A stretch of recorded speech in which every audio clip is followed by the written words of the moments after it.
Alright, what's going on, folks? This is Matt here for Dark One Linux Tech and Gaming. It's the fusion of Linux technology and gaming, and we are looking at someone who I can't get. I do one reaction video to him, and I can't get the hell away from him now. Thanks, YouTube algorithm. So we got Harmony Smith and Baldur's Gate 3 shills attempt to pretend as if it had as a shot at Zelda's Game of the Year award. Oh dear Lord, there's so much wrong with that title, it's not even funny, and so much laughable with that title, it's not even funny. This guy is the epitome of blind brand loyalty. Now, I'm a fanboy.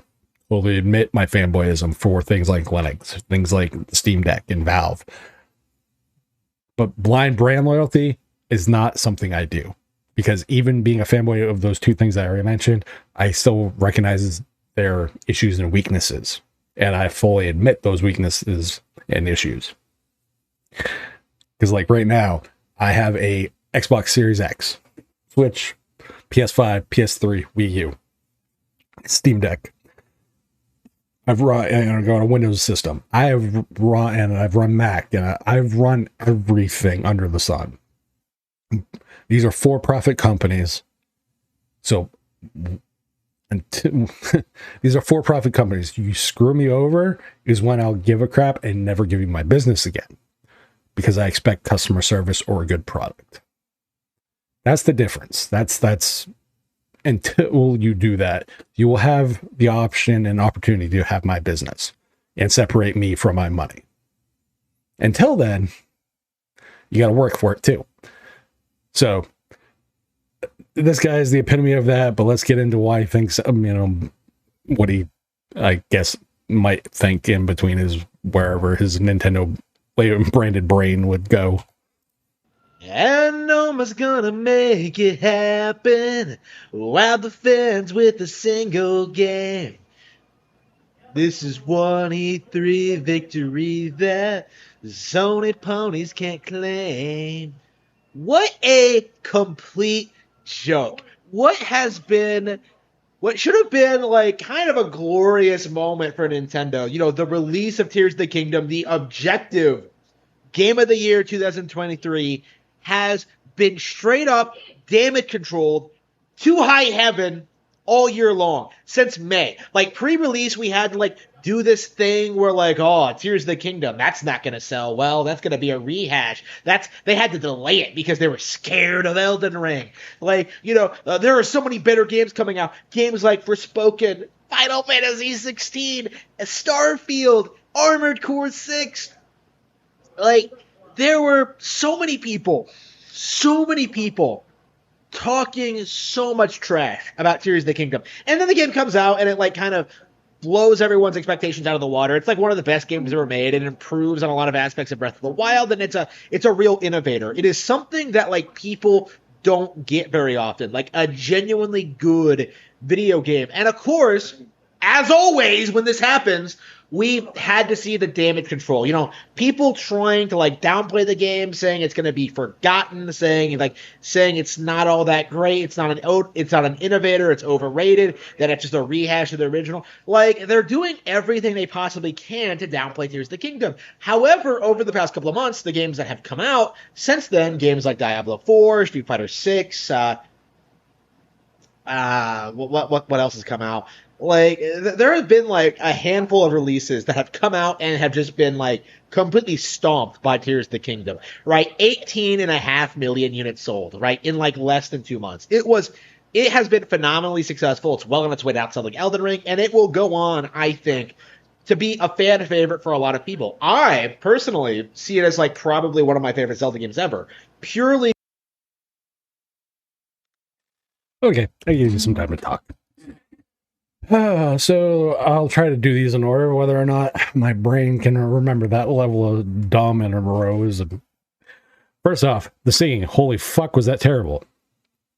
Second off, no one was saying that this game was going to be bad, like, ever.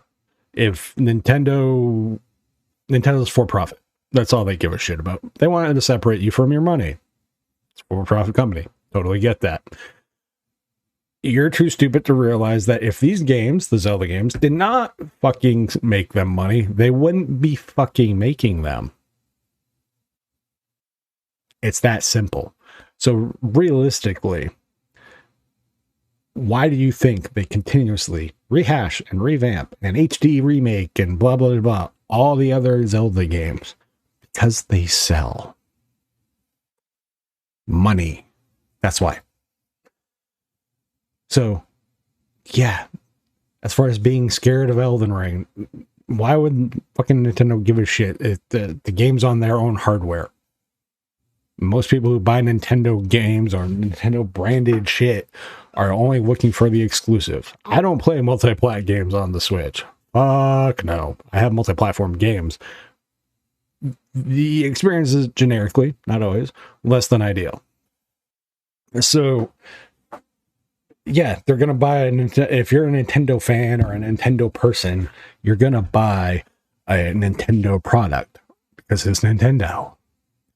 And generally, your overall experience is they make a good product. And to which your credit, and I will say that even, you know, the clock strikes twice right as far as the time that you're looking for. Because goddamn, he's actually right. Nintendo did two things with the Tears of the Kingdom. And improved upon the original base that was Breath of the Wild, fixed some issues that were in Breath of the Wild, and is generically, because it depends on your view of DLC, Tears of the Kingdom is a complete product that you get. Totally correct on that. As far as the 18.5 million units sold, okay, are we going by official numbers? Or are we going by shipped? Are you going by VG charts, which says 18.5 shipped? Or, you kind of laughed at the Final Fantasy 16, which shipped 3 million. Does that mean it sold? Depends where you want to look at it. Shipped and sold are two very, very different things, because sold means it actually went to a fucking customer. Just saying.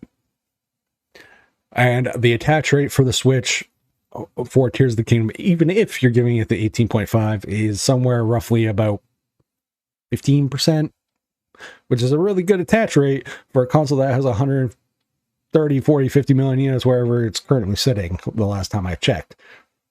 Can't really complain about that. So, a lot of ifs and maybes there, bud.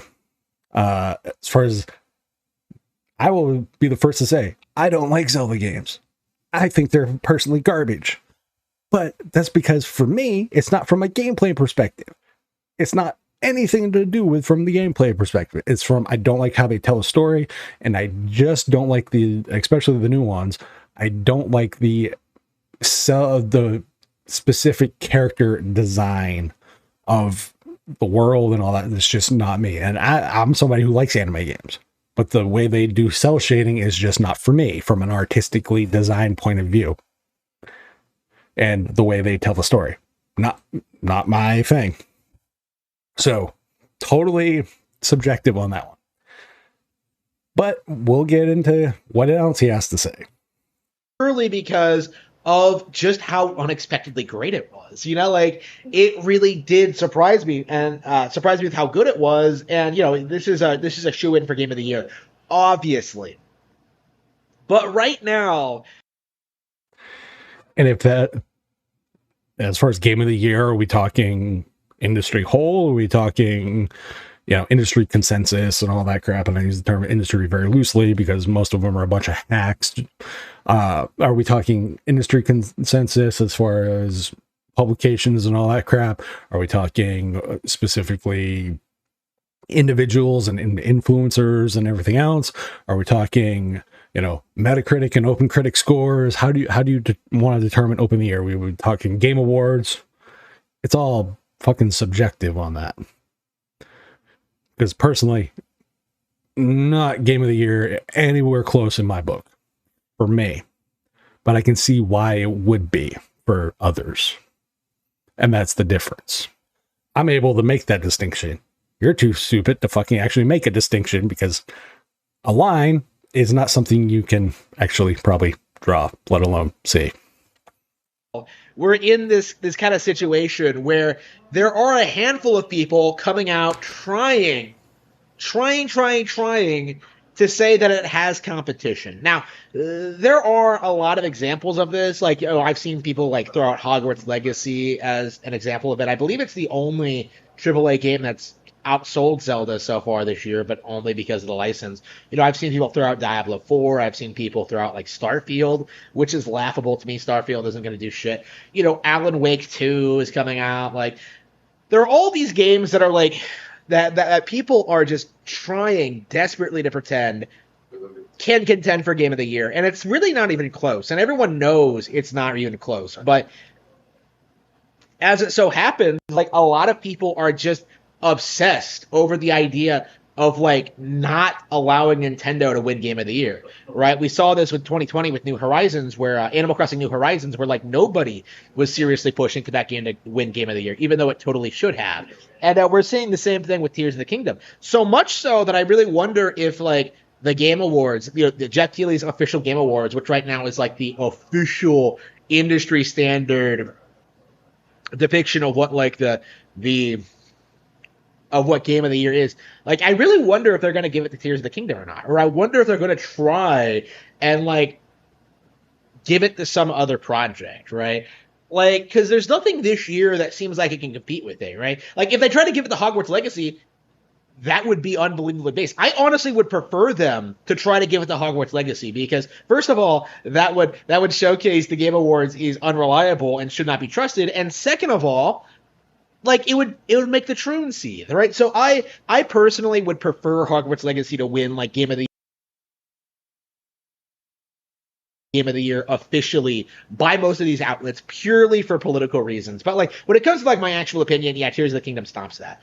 But like playing from Cody. Oops, what the hell is that? People, the Game Awards is an unreliable source of information, right? Like, we shouldn't take anything they say seriously. We shouldn't take anything they do seriously. So going into this, talking about the Game Awards, talking about, like, what's going to win Game of the Year, like, I think we really need to put a fine line in the sand. Like, yeah, like, Tears of the Kingdom should win Game of the Year, and it is Game of the Year, but that doesn't necessarily mean that, like, it's going to win any awards, right? Like, there are all these great games that are going to get passed over, like always, on Nintendo consoles, and, like, we're just going to have to, like, just make fun of the show as we all. Or, there's just going to be a bunch of great games passed over, period. End of story. It's just the Game Awards. While better than they used to be, I'm looking at you, fucking Dorito Gate. It really does boil down to that this is the mass consensus, quote unquote, from the journalists in the industry. I'm not saying they're right because they're not. But then again, as far as advertising, who the fuck cares? Oh no, you didn't win the Game of the Year from the Game Awards. But usually what they do is, oh, here's these 97 other outlets with like these perfect scores and stuff. And they'll stamp a big old like 97 out of 100 on Metacritic as a selling point for the game. So it's a moot fucking point because people will see 97 out of 100 and go, almost perfect, and buy it regardless. So if you're going from a marketing point of view, like you're looking for industry consensus accolades, like why, I have no goddamn clue, because it's like, really, if it's the Game of the Year for you, it's all that should fucking matter, not all the esoteric other shit. Because, oh, Nintendo got shafted at the Game Awards. Bro, a lot of people get shafted at the Game Awards. It's the Game Awards. It's better than when it used to be on Spike. Doesn't mean still good. As we always do, and just kind of talk about like the real winners of those categories, right? Like we've seen this happen like several times already. I think Nintendo fans are used to it. I don't think anyone really takes like the concept of Game of the Year seriously. I think that is a known thing in the community, but I want to like reiterate that like as we go into this. Like right now we're kind of in this this situation where Nintendo fans have to deal with the fact that PC gamers are trying to pretend that Baldur's Gate 3 has any hope ever about Zelda Tears of the Kingdom. And it's really interesting seeing their playbook on this because they're citing the Metacritic scores, they're citing like audience sale, they're citing sales numbers, they're citing like how many users it has on Steam. Like they're doing, they're talking about how developers are all getting like extremely like agitated that like, oh no, we can't make a game this good, it's raising people's standards too high. Like they're talking about all this stuff, and like it really makes you think back to like Tears of the Kingdom, where like the same thing happened but it was legitimate, right? Like Baldur's Gate 3 has all the markings of like the typical Last of Us Part 2 style like media blitz campaign. The Cyberpunk 2077 like media blitz campaign where a bunch of people come out and try to say this game is game of the year. It's one of the best. Bruh, no. Nobody said Cyberpunk 2077 at launch was game of the year. You're a fucking mark of a toad if you think that. Holy fuck, that is a dumbass take. What people said pre-release, granted, I'll give you, is that it had the potential, if it lived up to what CD Projekt Red said it was going to be game of the year. The actual game, when it shipped as a functional product, it was not. T-pose much is all I gotta say. The game requirements, the fact that it run on last-gen consoles like I said it was supposed to. There was a ton of reasons. But bro, nobody in their right mind was saying that Cyberpunk or that type of shipping product should be considered game of the year. That is a bad example. There are games that have won game of the year that I would kind of disagree with, obviously, but you got such bad takes. Like, I don't. As far as Baldur's Gate, like, yes, they're looking at concurrent Steam users because the only other one was a AAA game from and do note, Larian is considered a AA developer or a AA publisher in this case. So the whole point that they're comparing it to is that AAA games, which Nintendo falls into AAA, that AAA games should be concerned about is the way development is done. The expectations of customers to have a functional product, which I will give you to the point that you did bring up, a complete product, that customers feel like their money is actually being useful and, you know, what they are exchanging is fair. And that is really what it boils down to. As far as PC gamers, like that particular aspect, this is going to be a multi-platform release. As far as hype and all the other stuff, the only reason is simply not because it's PC gaming. It's because there has been no other game to break all the conventions of that the industry has pushed itself to. Now, console is different. I'm talking specifically PC.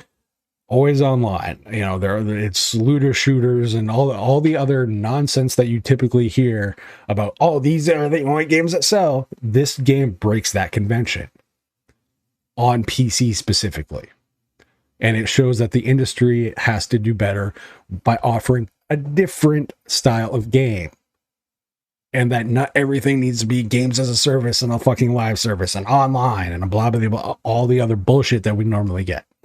That's the message. How it's delivered, well, how it's delivered is typical in the way it's delivered from the games, press, journalists, whatever. That's just what it is. I can't stop stupid, I can't stop listening to stupid people like you, but here we are. One of the best games ever made, period. And if you disagree, you're just a hater. You hate it because it's so popular, right?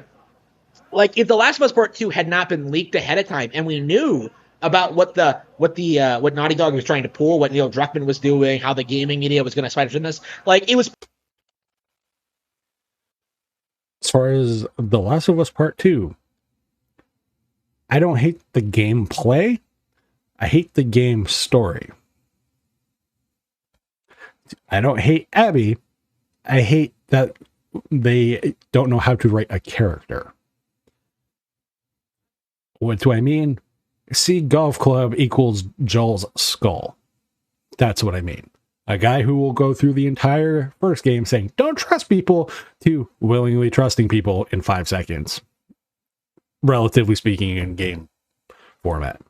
That's what I have an issue with. So, yeah, I'm not a fan of that particular line of thinking. The game's press and saying, oh, everybody who dislikes Last of Us Part 2 is because they're a hater, is no different than what you're doing. About how anybody who says that this shouldn't be Game of the Year or isn't Game of the Year is a hater because it's a Nintendo thing. And it's like, bruh, no, I just don't like it. Novel. It's kind of like music and debating and pissing about top fives and all the other bullshit. Like, cool. Like, I always find it interesting when people will say like, oh, I don't like Eminem, or I don't like Tupac, or I don't like Biggie, or, you know, whatever. They're not my top 5. Like, relatively speaking, it all depends on what you like. Like what you like. That's all I can say. I just find the ignorant, blind fanboyism that you do fucking cringy as fucking stupid as fuck. And anybody who does blind loyalty to a brand is fucking stupid. It's possible that we might have actually like not gone into The Last of Us Part 2 like as well informed as we actually were, and like that information is what led to the game ultimately bombing and leading to the game like leading to massive backlash right out of Again, the massive backlash was because of the game in and of itself. For the fans of the first one, did not like the characterization of the character that they played the entire first game of, doing a 180-degree turn from how their character was developed in the first game. That's what it boils down to. That is the biggest criticism. It's not the controls, the gameplay, or the new introduction of new characters. It's a critique and criticism of the story, which for a story-focused game, it's novel. If you don't deliver on the story, that everything else is gonna fall the fuck apart and get criticism. Like I said before, and I will continue to say, Zelda stories are shit. It's the same thing every fucking game. That's why I'm not a fan, but I can respect people who like the gameplay. As far as the gaming press, they're just a bunch of, because it pushes a political message and what story is there and, you know, whatnot. I don't give a shit about the politics around the whole goddamn story. What I gave a shit about was the characterization of you killed off the character doing something that the character preached the entire last game not to fucking do. So therefore, it killed the rest of the fucking story. You wanted an impactful story. Okay, figure out a way to do it and show character development without a 3-second turnaround in that character development, which you did not do. Hence the reason I say Neil Druckmann shit as a writer when it comes to that regard. It's kind of like BioWare. BioWare makes great character and great character interaction. Their overarching story, regardless, has always been fucking terrible and narrow focused.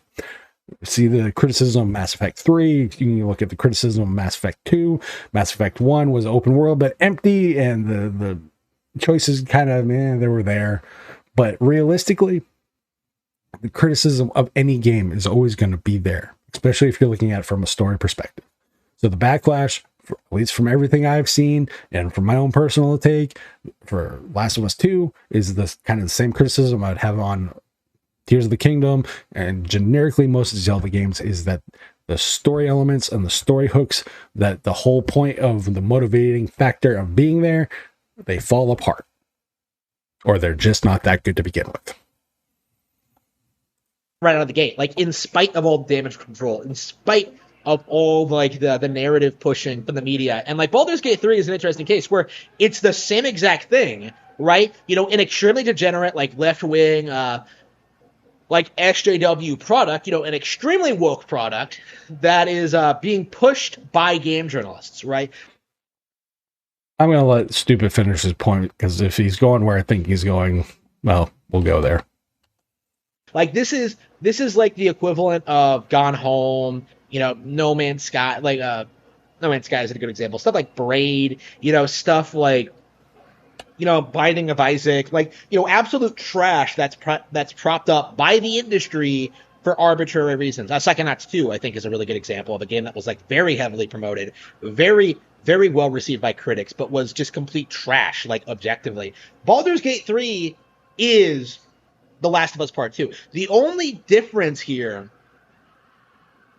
is that like most audiences like aren't invested in Baldur's Gate. They're not like D&D fans. They don't know like exactly what all like why people are talking about this game, like because it's woke specifically, and like they're just getting like kind of confused by it.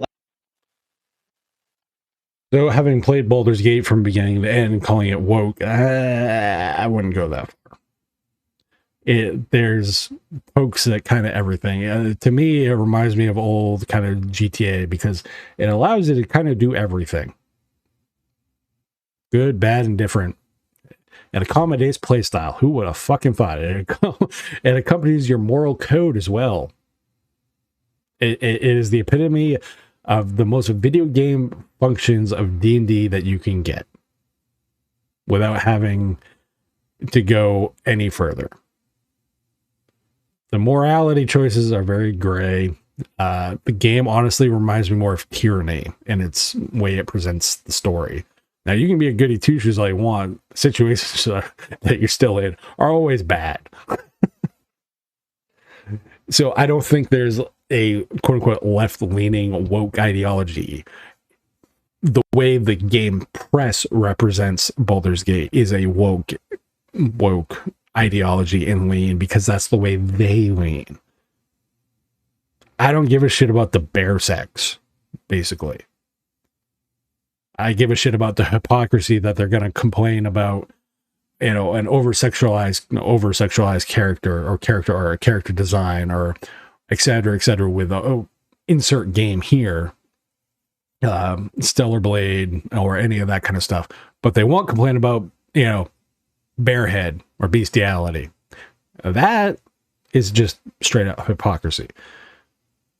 Like, here's the difference between fanboys, shills, and blindly loyal brand people like this idiot here, is that they won't see the hypocrisy in what these guys do. They're only going to see the hypocrisy based on the sole fact of it's not my brand, so therefore they don't like it because of this, because it's the narrative. No, they don't like it X, Y, or Z, not because of your brand to it. It's because it's not pushing their brand, their objective, their narrative, their loyalty. That's what it is. And having worked in the gaming industry, you understand that there is a narrative that the industry as a whole generically wants to push. And that's mostly because of where it's based and location. And that if it doesn't fall into that ideological lean, right or left, doesn't matter where you go, that you are on the outside. And that's just stupid. So I think, so this is why a lot of us Westerners fall for the JRPGs, because they fall outside of that narrative norm that people want. Because for all the talk about we like cultures and we like inclusivity of other cultures, you really don't, because you force everything through a lens of your own take on the world. And that's the problem with a lot of the gaming journalists, is that they only focus on the world through their lens, as opposed to culturally through their other lenses. They're like glasses. You can fucking change the prescription because things get a little blurry. So maybe you need some new fucking glasses, gaming industry. That's where the problem becomes. And idiots like you become the problem. So now, it's about the overall narrative of the industry as a whole. And the overall narrative for the industry as a whole has been microtransactions, DLC, and all the other shit, and all the other shitty business practices. Games journalists don't really focus on the consumer. Games journalists don't focus on shit like that. They care about pushing the industry narrative that they want, and that is most profitable. So allow them to keep having fucking access, because anybody who knows this industry knows it's all about fucking access. And once you get past the PR people, you have access. But these game companies, because of the, let's just say, symbiotic relationship with games journalists and press and all the other stuff. They have that symbiotic relationship because they can cut off access. So don't say too much bad, or else you lose your bread and butter. Or then you have to be like everybody else. So this is why people like Colin Moriarty with like Sacred Symbols and all the other stuff are interesting to a lot of people, especially on the consumer side, because they don't cater to that. They don't play that game. So it's an interesting way of doing it because they get games they want. And I'm not saying I've had my disagreements with Colin Moriarty, trust me. Look at his initial take on like the Mass Effect 3 stuff. Funny how that's kind of changed. So I do find it intriguing that outside of the narrative, you're looked down upon. You did like, so if you want to talk woke and Baldur's Gate and all the other stuff, at least know what the fuck you're talking about, because the industry as a whole it's not just about, oh, it doesn't like Nintendo. Bruh, that's not the case. It's just simply a lot of Nintendo does a lot of Nintendo. Nintendo is like the oddity, and there's always the one oddity in the gaming industry, and Nintendo is kind of there. Because then you have Sony and Microsoft kowtowing to like a lot of the idiotic shit that the gaming press does. There's just reality. Like normal audiences are looking at this thing, and they're just like, okay, it's D&D. You have a lot of dialogue options. You can bang everyone in the game. You know, you can have a BBC if you want, but like that's been in games already. There's nothing special about it, right? There's nothing like particularly unique, innovative, or fresh about this game. And like when you compare it to Tears of the Kingdom, which is, you know, like a true AAA experience with like, you know, great new mechanics, you know, crazy creativity, you know, like over 70 hours of content, like for the main story alone, like Tears of the Kingdom just objectively stomps it in every way imaginable, but the industry does not want to admit it, right? And it's kind of fascinating to look back on this because last night I'm seeing this narrative being pushed on 4chan, right, about how developers are scared of Baldur's Gate 3 because it's just too good of a game, and they You're looking on fucking 4chan. Might as well go to 8chan while you're at it. Reset era. Might as well. Which way do you want to lean? You have trolls and you have trolls on either end, depending on where you go. Reset era, trolls. 4chan in that end of the spectrum, trolls. Take your pick. Again, we already talked about, you know, developers being scared and all the other stuff. No, it's not about being scared. It's about customers just going to have a higher fucking expectation of actually shipping a functioning product, which I will give Nintendo credit for. They did with Tears of the Kingdom. It's a novel concept. And they can't live up to it. But like, I saw the same exact story come up with Tears of the Kingdom, but in that case, it actually made sense because Tears of the Kingdom legitimately does things that like other AAA developers will never do, right? Like it'll actually make a fresh new experience with this video game. Though, like no one else could have done what Nintendo did with Tears of the Kingdom, basically, right? But like when you look at like Baldur's Gate 3, there's nothing special about it. Like whenever you ask people to elaborate what makes the game great, they give you some vague like assertion that like they'll try to tell you that like, you can fuck a bear, or like you can do this. Like it's so obviously fake, right? The freedom of choice is a weird thing. It's about immersion. It's what made the original like Dragon Age Origins interesting. Choice, consequence. You do see it quite frequently throughout the game. I've actually played the entire game. Apparently you have not.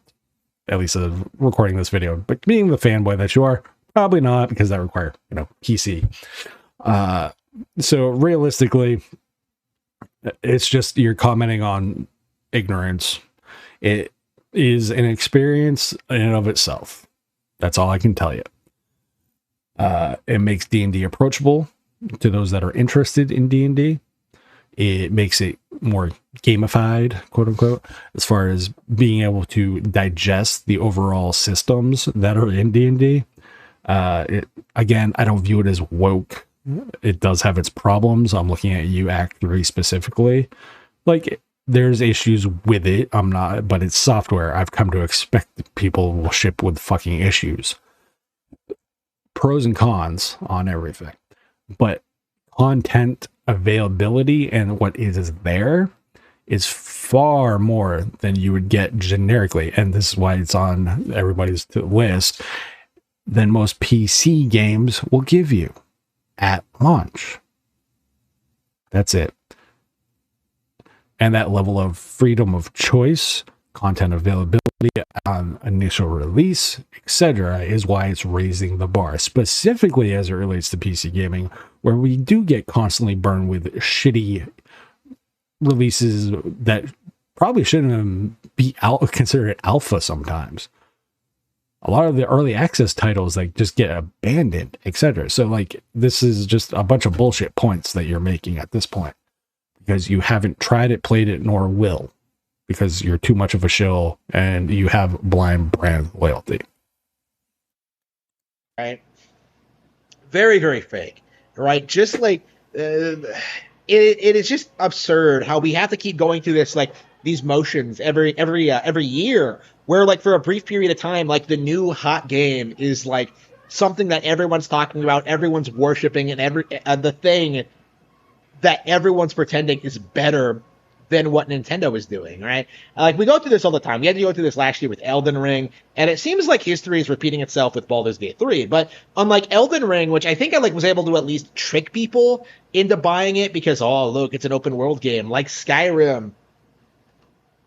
Like Baldur's Gate 3 seems like comparatively niche. And I do think this is the end result of like all of these studios just kind of burning through their goodwill, because they are 100% like losing the control they used to enjoy over the industry. Like people no longer take what they say seriously. Like it's remarkable to me that like this game has a 97 on Metacritic and yet like no one really gives a shit. Like I looked at that score and I'm reminded of how like The Last of Us Part 2 had like I don't know, a 92 or something like that.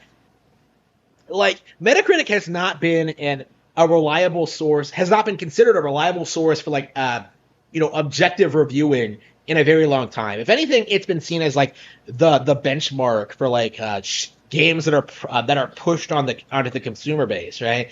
Like, and this is just and I'm not a fan of Metacritic, but if you're gonna talk about like being objective and all the other stuff, Metacritic has been a plague on the industry, not because of being Metacritic, it's because of how it's presented. Metacritic is presented as an aggregation of the industry, so it gives the digestible kind of review score for people to kind of just see and kind of give the consensus view on the industry and where it sits. Unfortunately, what people don't understand is that all those review scores, it's not an aggregation. It's not just like a flat average aggregation of those review scores. It's weighted. So every publication has a different weight contributed to that score and meaning contributed to that score. That's what makes it bullshit. So, and then people tying bonuses in the industry to a Metacritic score. This happened with Obsidian with Fallout New Vegas. Like their bonuses for New Vegas were tied to a Metacritic score. That kind of structure is just flat bullshit, because Metacritic in and of itself is a bullshit way of looking at the industry. Weighted review scores are shit, because you're saying your opinion is more valuable. Your opinion is more valuable. When in reality, most of these people who are giving their opinions generically don't give a fuck about the medium, which they have constantly shown, especially in recent years. They have no passion for it. This is just an in-between until push wherever the fuck they actually really want to go. That's what games journalism is now. So no, the issue with Metacritic, and this is why I generically much prefer OpenCritic, though I have to look at how they're doing stuff currently. It's been a while since I've actually dug into their structure. They used to be generically an honest, straight up, here's a review aggregation of the actual review scores, here's the overall average of that score. And I think that is a much fairer, much more honest way of doing the industry justice than the way fucking Metacritic, which I believe has been the fucking bane of the goddamn industry as it relates to like how games are made and looked at and viewed, etc.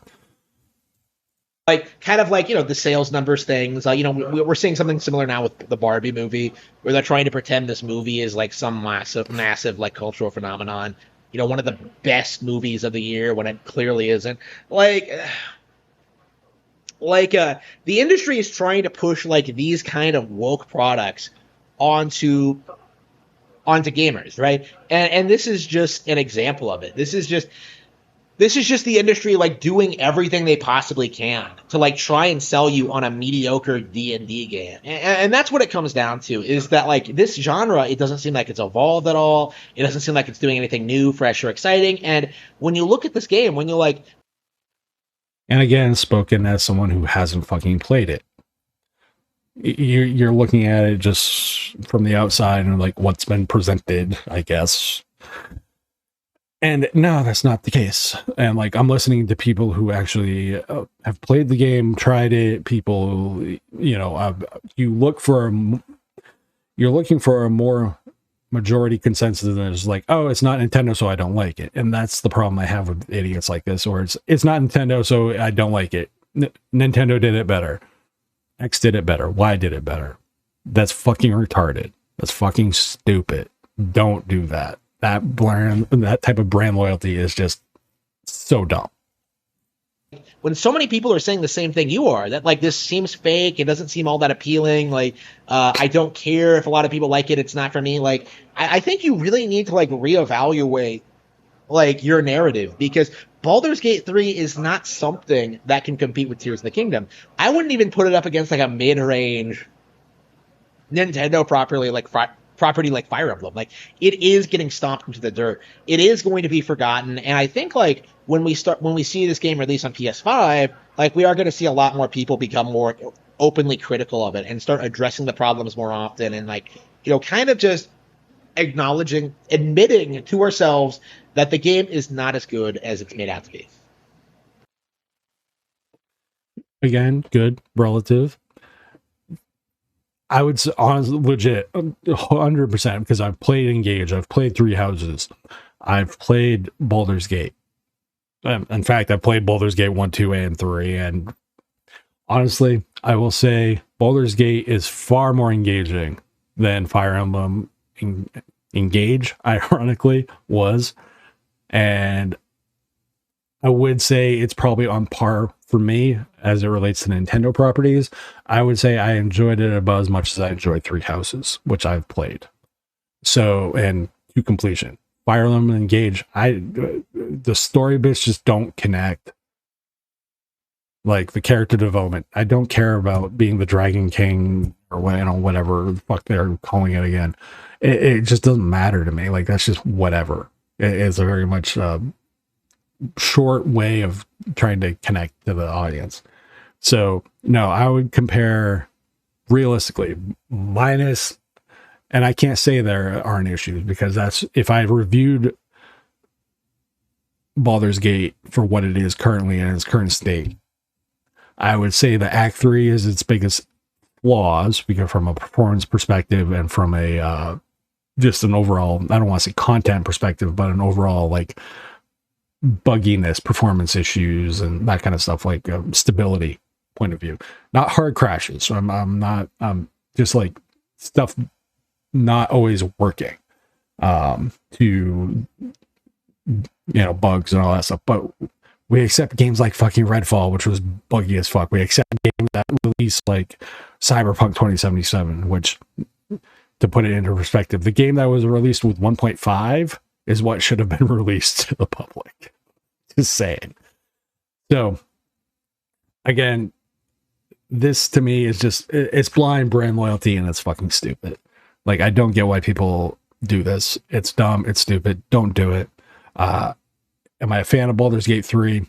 I have like probably over 100 hours into it. It's, to me, it's like Dragon Age Origins. There's things I love about it, and there's things I just don't like about it. And it's all relative. I enjoy the story bits, the character choice creation, and the different little aspects that you're going to get from it, but I also don't care for some of the performance issues. I don't care for some of the combat, some of the way that they use controller input versus mouse and keyboard controller input. It's just, there's always going to be things I like and dislike about stuff. Unlike this choting of a moron, I'm just able to admit the things that I like and don't like, and be like, it might be petty for some, but realistically, this is what I don't like. There are plenty of games that I like that other people don't like. I love the game. I love the game Dex, but I'm not unaware of its flaws. One of the biggest ones is combat. So take your pick. Again, I'm not blindly loyal to something just because I like it. Blind loyalty is fucking stupid.